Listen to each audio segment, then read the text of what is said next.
All right, welcome to week 4. So this is a statewide class. And so some people are on spring break, some people are not. So I just keep going. I do not penalize for late submission of assignments. So just don't stress, don't turn to AI, do the work, get your assignments in. When you get back from spring break, they'll be here. The only thing we run into is just at the end of the semester, which we are cruising toward, is, when the clock runs, it runs. There's no overtime. So bear that in mind. Okay, so this week you're reading 2 chapters. Next week is a light week, just so you know. Next week, the only thing you have is the midterm. And so next week is a great week to catch up on assignments if you're behind or if you take spring break or whatever. So don't stress. Next week is very light. So hold on and plow through this on your own. Okay, chapter 6, the politics of public opinion. And then chapter 8, the media. So you may think that the media shapes your political views more than anything else, but really, it's your family. So bear that in mind as you're going through chapter 6. There are 2 week 4 assignments. There's one steeped in public opinion, and that's based on chapter 6. And then also you'll have to do some internet searches for some presidential candidates and some gubernatorial candidates. Our governor is term limited. This is his last year in office. So we have like 100 people, not 100, but a bunch running for governor. Get to know some of them. And that's part of the assignment this week. Then the second assignment focuses on the media. And I kind of take you through the weeds a little bit, but it's because I want you to become familiar with something called the Pentagon Papers. And that was a study. Daniel Ellsberg was an analyst for the RAND. They were a think tank, and they did a study of the United States involvement in Vietnam. This study was going on during the 70s while Vietnam was still going on. Vietnam doesn't end until 1975. So in 1972, I think, Daniel Ellsberg starts leaking little bits of this study, first to the New York Times, then to 17 other newspapers. Within 2 weeks, 17 newspapers. And this is back in the dark ages. This may be something that you all don't understand, but years ago, we got our news from the newspaper or from, the evening news. It was not 24-hour news in the 70s.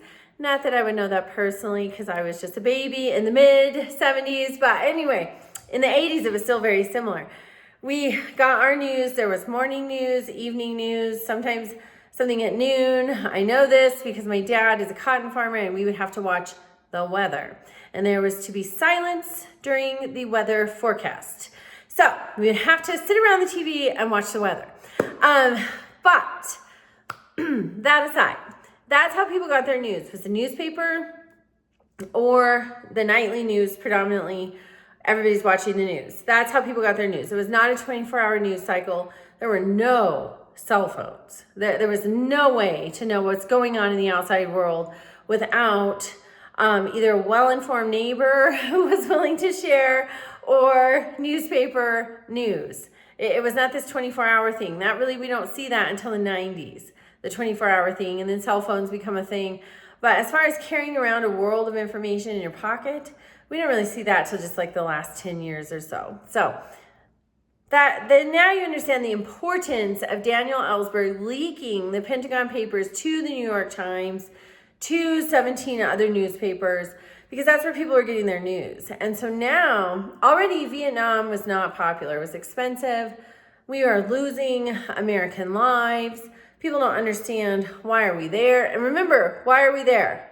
We're there because of Truman's policy of containment of communism that he initiates in 1948, and yet in the 1970s, we are still going by that guidance. That is why it is important that you vote. That is why it is important that you know who the candidates are, because you're voting for them to then make decisions that are going to impact you and could have an impact for decades. You need to remember this and understand this. Voting is a very sacred responsibility. So then, Daniel Ellsberg leaks this. Nixon is the president at the time. He's livid. Nixon is very suspicious, very paranoid, a little bit crazy, and so he is livid. He wants Daniel Ellsberg stopped. Henry Kissinger was Nixon's Secretary of State, and he said that Daniel Ellsberg was the most dangerous man in America because he's turning America against Nixon and his Vietnam policy. But what did Daniel Ellsberg understand? Daniel Ellsberg understood the way our government is supposed to work. And the way it works is we, as citizens of this country, have a duty to be informed, because when we are informed about what our government is doing, then we can make informed decisions in the ballot box and cast informed votes. And he understood that. And he understood if the people knew what was happening, they would vote for a different president. They would vote for different representatives and senators. He understood the way the government worked. And that is why he leaked this information, to inform the citizenry. So Nixon, furious, goes all the way to the Supreme Court. And we have the Pentagon Papers case, which is the New York Times Company versus the United States. And what the Supreme Court says is, no, you can't have an ignorant electorate. The citizens of the country have a right to know what is happening. And so they protect Daniel Ellsberg's actions, and they uphold the First Amendment, which is where the freedom of the press is housed. And that is so important. So you're looking at that this week. Also, you're looking at the fairness doctrine. So in 1949, TV, for the first time, is getting ready to surpass radio in popularity.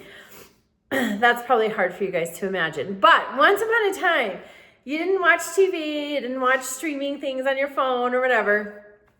You sat around the radio. Now, that way predates me. I'm not that old.